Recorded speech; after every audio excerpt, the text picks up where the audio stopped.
Hey, it's Matt here from TKI Residential. I wanted to come on and explain a little bit about how our high yield social housing investments work. So what we're offering are studios, 1 and 2 beds in the UK priced from £156,000. They're modern, newly refurbished and all come with a parking space. But what they also come with is a long-term management agreement, in this case 25 years. They're managed by a housing association set up as a not-for-profit community benefit society, which I know is a little bit of a tongue twister, but it's an organisation dedicated to providing safe, quality homes for people in need. This is done through direct agreement with local government housing departments. That really adds to the security as the rent is paid directly by the Department for Work and Pensions. And because there's such a shortage of housing stock, it's a lucrative business for investors too.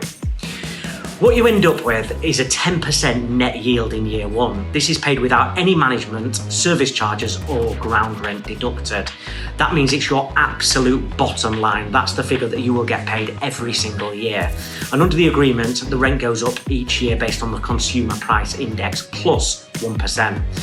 So you have a 25-year agreement where the rent is going up and up and up, and there's no break clause, no void periods, and all maintenance costs are covered. We think it's a really unique way to make money while doing something socially positive. So if you'd like more information, then please fill in your details and we will be in touch.